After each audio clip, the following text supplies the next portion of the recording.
Have you ever slowed down for someone on the side of the road and felt your instincts scream before your mind could catch up? Jake had driven this route more times than he could count. The highway cut straight through open land, miles of darkness stitched together by faded lane markers and the steady beam of his headlights.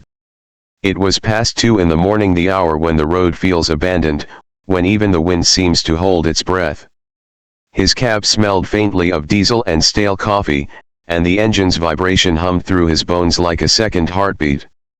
That was when he saw the figure. At first, it barely registered, just a shape standing where no one should be standing. A silhouette at the edge of the road, perfectly still, illuminated for a split second by the sweep of his headlights. Jake eased off the accelerator, squinting through the windshield. Hitchhikers weren't common out here. In fact, they were almost unheard of. But the figure didn't wave wildly or step forward. It simply raised one arm, slow and deliberate, as if it already knew Jake would notice. A warning tightened in Jake's chest. He glanced at the clock. Late. Too late. He told himself to keep driving. But another thought followed close behind. What if they're stranded? What if they need help? The highway was empty. No cars. No houses. Just miles of nothing. Jake pulled over. The truck hissed as it slowed, the air brakes sighing into the silence. He rolled down the passenger window just enough to speak. "Where you headed?" he asked. His voice sounded too loud, too sharp against the night. The figure stepped closer, and the light revealed something that made Jake's stomach drop. The person's clothes looked old, too old. Faded, colorless, like they'd been worn down by years of exposure. Their face was partially hidden, but what he could see felt wrong. Not distorted. Not monstrous. Just empty. "I just need a ride," the figure said. The voice was flat, emotionless, like it had been practiced. Jake hesitated. Every instinct told him no. But his hand moved anyway, unlocking the door. The figure climbed into the cab without another word. The door closed softly. Too softly. The temperature dropped. Jake felt it instantly, like the warmth had been pulled out of the air. The cab seemed smaller, tighter, as if the darkness outside had pressed its way inside with them. He tried to focus on the road, but he could feel the presence beside him, still, silent, watching. "So, where exactly?" Jake asked, forcing calm into his voice. No answer. The radio crackled, static swelling and fading in uneven pulses. Jake reached to adjust it, but before he could, a whisper slid through the noise. Not loud. Not clear. Just enough to be unmistakable. "You shouldn't have stopped." Jake's hands tightened on the wheel. He turned his head just a little toward the passenger seat. And his breath caught in his throat. The seat was empty. The truck swerved slightly as panic surged. Jake checked the mirrors. Nothing. The cab. Empty. The door was still closed. Locked. His heart pounded so hard he could feel it in his ears. He slammed on the brakes and skidded to a stop on the shoulder, jumping out into the night. There were no footprints. No signs anyone had ever been there. Just his truck, idling softly, and the endless stretch of road ahead. Jake didn't stop again that night. He didn't turn off the radio. He didn't look too long into his mirrors. Because even after the figure vanished, the feeling remained that something had ridden with him, learned him, and stepped off only when it chose to. And on that highway, long after the sun came up, one truth stayed with him: some hitchhikers don't need a destination. They just need you to stop. Have you ever pulled into a place for rest, and felt like you were stepping somewhere you weren't meant to find? Mark's eyelids were heavy long before he admitted it to himself. The highway had been empty for hours, the kind of emptiness that presses against your thoughts and makes time feel stretched and unreal. Mile markers slipped past like ghosts, and every reflective sign flashed too brightly, lingering in his vision longer than it should have. His GPS insisted a rest stop was coming up soon. Mark welcomed the idea more than he wanted to admit. When the lights appeared ahead, they didn't feel comforting. They were dim, uneven, flickering in a way that made it hard to judge distance. Still, exhaustion won. He signaled and turned off the highway, tires crunching onto a narrow access road that didn't look maintained. The rest stop sat alone, surrounded by trees that leaned inward, their branches clawing at the darkness. The parking lot was massive, and completely empty. No cars. No trucks. Not even trash blowing in the wind. Mark shut off the engine and sat there for a moment, listening. No insects. No distant traffic. Just silence so deep it rang in his ears. Inside, the air felt stale, thick, like it hadn't moved in years. Fluorescent lights buzzed overhead, some brighter than others, creating uneven pools of light across the tiled floor. Mark checked his watch. 1:42 a.m. A wall clock nearby read 3:11. Another clock near the vending machines showed 12:58. He frowned, telling himself it was just poor maintenance.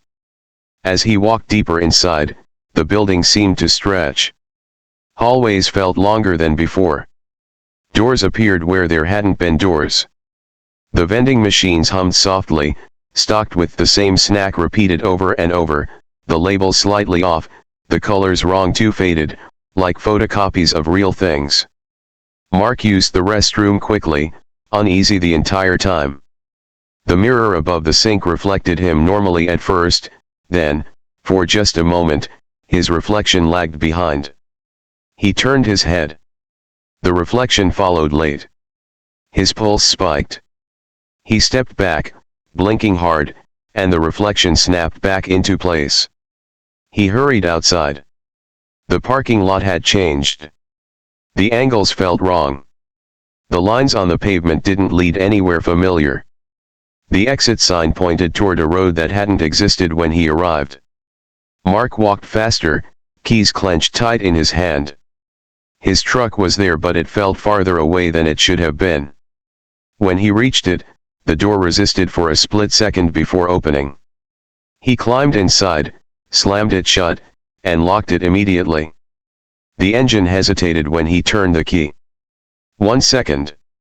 2. 3. His breath came shallow. Then the engine roared to life, louder than it ever had before. As he pulled away, the rest stop lights flickered violently. In the mirror, the building seemed to blur, edges warping, folding inward on themselves. Then nothing. Just trees. Empty land. No access road. No sign that a rest stop had ever existed there at all. Mark didn't stop driving until the sky began to lighten. Later, when he checked his GPS history, there was no record of the stop. No marker.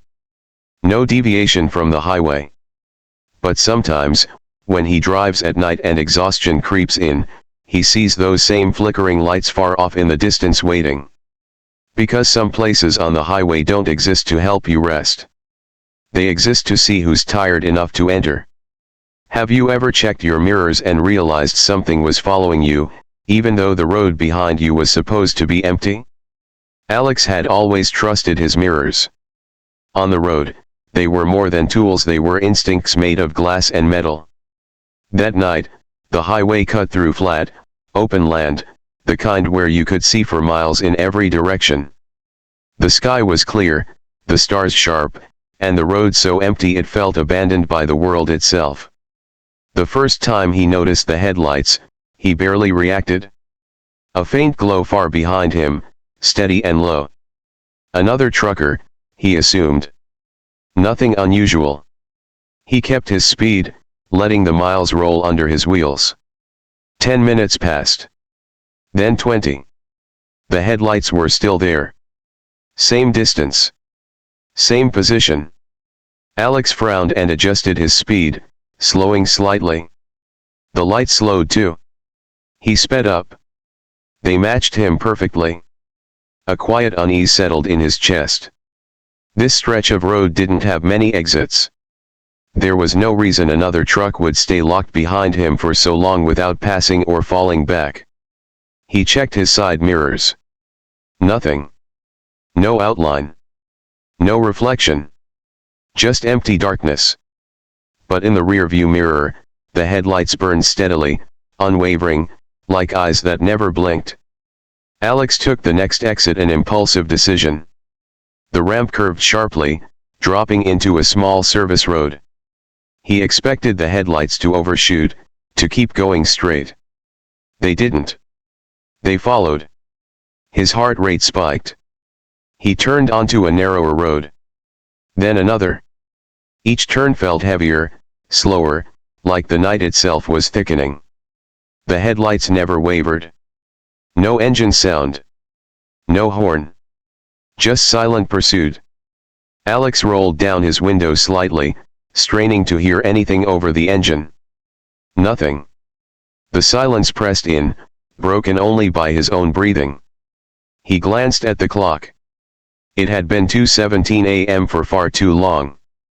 He slammed the brakes at a wide shoulder and stopped completely. The truck behind him didn't pass. It didn't stop. The headlights simply stayed there. Hovering. Too close now. Alex's mouth went dry. He stepped out of the cab, heart pounding, the cold night air biting into his skin. The moment his boots hit the pavement, the headlights went out. Instantly. Darkness swallowed the road. He stood there, frozen, listening. No engine cooling clicks. No footsteps. No wind. When he climbed back into the cab and slammed the door shut, his hands were shaking. He checked the mirrors again. Nothing. Alex didn't sleep that night. He drove until sunrise, refusing to slow down, refusing to look in his mirrors for too long. But weeks later, on another empty highway, he saw them again, far back, steady, familiar. The thing that terrified him most wasn't that the truck followed him. It was that it seemed to know exactly where he was going. What if the loneliest sound on the road wasn't silence, but a voice that knew your name? Mark had always kept the radio on at night. Music, talk shows, even static anything was better than the hollow sound of tires grinding against endless asphalt. That night, the signal was weak, fading in and out as he crossed a stretch of highway that most truckers tried to avoid after dark. No towns. No lights. Just miles of black road cutting through nothing. The radio crackled, then went quiet. Mark tapped it with his knuckles. Static burst through the speakers, sharp and sudden, then dissolved into a low hiss. He reached to change the channel when a voice slipped through, soft, almost careful, like it didn't want to wake something. "You shouldn't be out here this late." Mark laughed nervously. Late night radio was full of weird stuff. DJs messing around. Prank callers. He turned the knob again. The voice followed him. No, not that one. His hand froze. That hadn't sounded like a broadcast. There was no music underneath it. No call sign. Just a voice, close and personal, as if someone were leaning in from the passenger seat. Mark cleared his throat. "Hello." Static answered him. Then the voice returned, clearer now. "You passed the broken mile marker back there. That means you're almost where it happened." His stomach tightened. He hadn't mentioned any mile marker. He hadn't said a word at all. The road ahead looked exactly the same as it had for hours, empty, endless, wrong. Mark shut the radio off completely. The cab dropped into silence. Relief washed over him for half a second until the speaker clicked back on by itself. "You can't turn this off," the voice whispered. His pulse hammered in his ears. He checked the wiring panel, hands shaking. Everything looked normal. Still, the voice kept talking, telling him things no one else could know. His last name. The nickname his mother used when he was a kid. The accident he'd never told another soul about. "You're not the first driver to hear me," the voice said. "But you might be the first to listen." Mark pressed the accelerator harder, the engine roaring in protest. The voice grew calmer, almost soothing. "Slow down. You don't want to miss the turn." That's when he saw it, a narrow dirt road peeling off to the right, unmarked, barely visible. He had driven this highway dozens of times and had never seen it before. "I'm not going there," Mark said aloud, surprising himself. The voice sighed, disappointed. "They never do." The radio went dead. Completely dead. No static. No power. Nothing. Mark didn't slow down until sunrise. When he finally stopped for fuel, he asked the attendant about the road. The man's expression darkened. "Drivers say that radio starts talking to you out there," he said quietly. "Says whatever it takes to get you to turn off." "Turn off where?" Mark asked. The attendant shook his head. "Doesn't matter. Nobody who takes that road ever comes back to tell it." Mark never drove that route again. But sometimes, late at night, when his truck is quiet and the radio is off, he swears he can still hear a faint whisper coming from the speakers, patient, waiting, knowing he'll be alone again someday. Have you ever locked your doors, checked your mirrors, and still felt like you weren't alone? Derek had been driving for nearly 14 hours straight, pushing hard to make a delivery window he couldn't afford to miss. The highway was dead quiet, the kind of quiet that presses against your chest. When fatigue finally won, he pulled into a forgotten rest stop. No cars, no lights, just cracked pavement and a vending machine humming like it was barely alive. He did everything right. Parked under the one flickering lamp. Locked the cab. Checked under the trailer. Even glanced into the sleeper before climbing into the driver's seat to shut down. Empty. Just his duffel bag and the narrow bed behind the curtain. Still, the feeling stayed. Derek told himself it was exhaustion. Your mind plays tricks when you're tired enough. He lay back in the driver's seat, boots still on, eyes drifting shut. The engine ticked as it cooled. Somewhere outside, wind moved through weeds. Then he heard it. A soft shift of weight. Not from outside. From behind him. His eyes snapped open. He held his breath, listening. Silence. Long, heavy silence. Derek turned slowly in his seat and stared at the curtain that separated him from the sleeper cab. It hadn't moved. It hung there, limp and ordinary. "Get a grip," he muttered. He turned back forward and closed his eyes again. That's when the curtain brushed his shoulder. Derek spun around so fast his neck screamed. The curtain was pulled halfway open now, swaying gently. The sleeper beyond it was dark, but darker than it should have been, like the shadows were layered too thick. "Hello." His voice came out thin. No answer.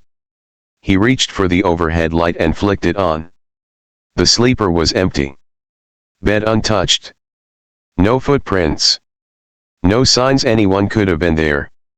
Derek laughed, sharp and shaky.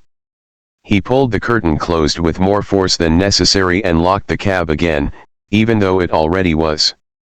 He lay back down, heart racing, counting his breaths. Minutes passed. Maybe longer. Then the mattress creaked. Not the sound of the truck settling. Not metal or suspension. The sound of someone sitting down. Derek didn't turn around this time. He couldn't. His body felt welded to the seat. Slowly, impossibly slowly, the curtain began to move again, drawn back from the inside. A voice spoke from the darkness of the sleeper, low and close. "You weren't supposed to wake up." Derek screamed and slammed his foot on the accelerator. The truck lurched forward, tires screeching as it tore out of the rest stop. The curtain snapped back into place. The sound behind him vanished. He didn't stop until dawn. Later, a mechanic would tell him the curtain rail was broken, bent outward, like it had been forced from inside the sleeper. Derek quit long-haul trucking that week. But rest stops still make him sweat. Because sometimes, when he closes his eyes, he remembers the way the mattress sounded. Not creaking. Breathing. Have you ever driven a stretch of road so long that you started to forget where you were going, or why? Caleb had hauled freight across the same interstate for over a decade. He knew every curve, every exit, every mile marker by heart. That's how he knew something was wrong the moment mile marker 217 appeared for the third time. At first, he shrugged it off. Long nights do that to you. Fatigue bends time, makes your memory slippery. He checked his GPS. Still moving forward. Speed steady. Fuel normal. Everything said he was progressing. Yet there it was again. 217.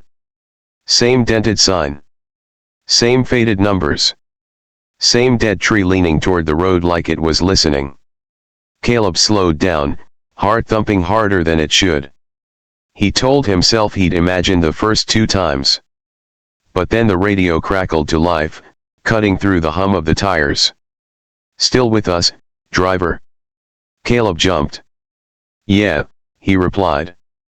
Who's this? Static answered. Then the voice came back calm, almost amused. You missed your turn. I didn't miss anything, Caleb said. I've been on this road all night. A pause. Then, that's the problem. The radio went dead. Minutes passed. No exits. No cross streets. Just darkness, the road, and the faint glow of reflectors sliding by like slow-moving eyes. Then, ahead in the headlights, the mile marker appeared again. 217. Caleb slammed his hand against the steering wheel. No. No way. He accelerated. The engine roared, the speedometer climbed, but the scenery didn't change. Same tree. Same curve. Same smell of damp asphalt through the vents. His phone buzzed. No signal bars but a notification. Missed call, unknown. Then another. And another. He answered the 4th one with shaking hands. Hello. Breathing came through the speaker. Slow. Patient. You can stop now, the voice said. Everyone else does. Caleb's throat went dry. What happens if I stop? Silence. Then, you stay. The headlights flickered. For a split second, figures stood along the shoulder, dozens of them, facing the road, faces pale and empty, eyes reflecting white like animals caught in a beam. When the light steadied, they were gone. Caleb did the only thing he could think of. He turned the wheel hard to the right. The truck smashed through brush and dirt, crashing down an embankment in a storm of branches and mud. Pain exploded through his body as everything went black.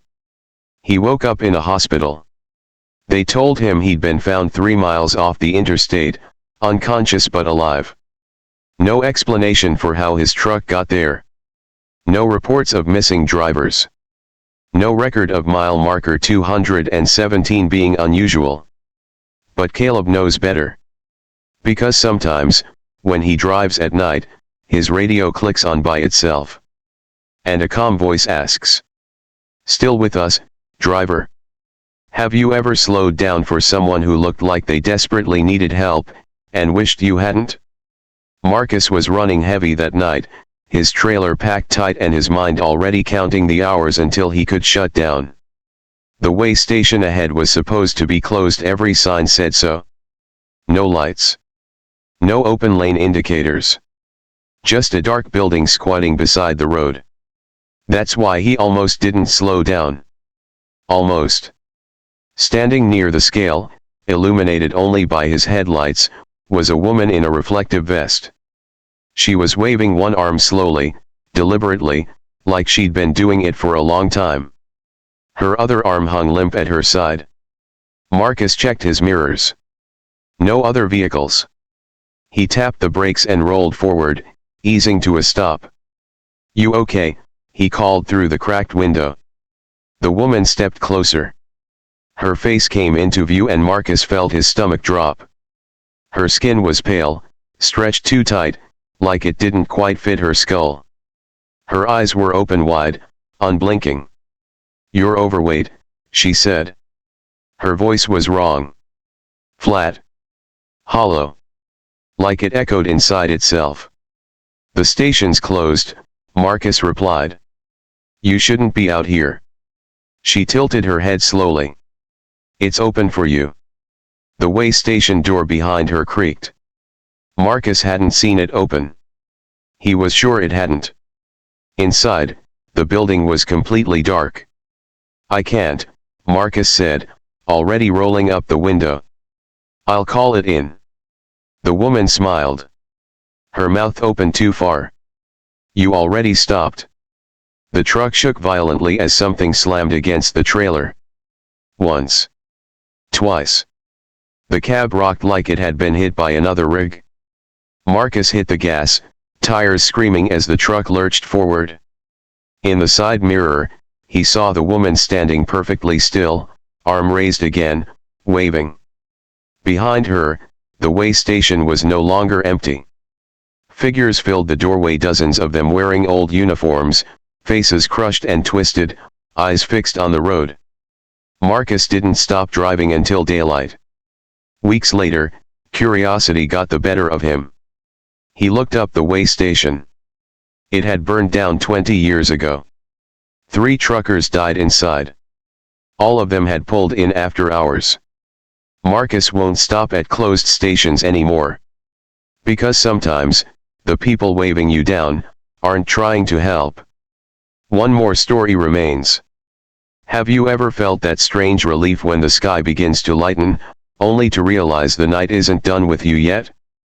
Evan had been chasing dawn for hours. His eyes burned, his hands ached, but the thin gray line on the horizon kept him going. One more stop, he told himself. Fuel up, coffee, then he'd finish the run. The sign ahead flickered in his headlights. Last stop, 2 miles. He didn't remember that being there. The gas station sat alone in a wide, open stretch of road, no trees, no buildings, no other lights. Just pumps, a low concrete building, and a buzzing fluorescent glow that felt too bright for the hour. Evan pulled in. The moment he cut the engine, everything went quiet. No insects. No wind. Even the hum of the light seemed muted, like it was being swallowed. Inside, the clerk stood behind the counter, back turned. He wore an old uniform, faded and stained. The smell of oil and something sour hung in the air. "Morning," Evan said. The clerk didn't respond. Evan grabbed a coffee and set it on the counter. "Hey, man. You open?" Slowly, the clerk turned around. His eyes were wrong, cloudy, unfocused, staring past Evan instead of at him. "You're late," the clerk said. "For what?" Evan asked. The clerk glanced toward the window. "You're the last one." Evan's phone buzzed. No service, but a notification flashed across the screen. "Route ends here." His heart pounded. "I just need gas." The clerk smiled faintly. "You already gave it." Outside, headlights appeared, dozens of them lining the road in perfect silence. Trucks. Old models. Rusted. Burned. Some barely holding together. Evan backed toward the door. "I'm leaving." The clerk's smile widened. "No one ever does." The lights flickered. Evan ran. He dove into the cab, slammed the door, and turned the key. Nothing. Again. The engine coughed, then roared to life. As he tore out of the lot, the station lights went out behind him, vanishing like they'd never existed. Dawn finally broke. There was no gas station on the map. No record of it anywhere. But Evan's fuel tank was still full. And sometimes, Just before sunrise, his dashboard lights flicker, and a message appears for half a second. Last stop missed.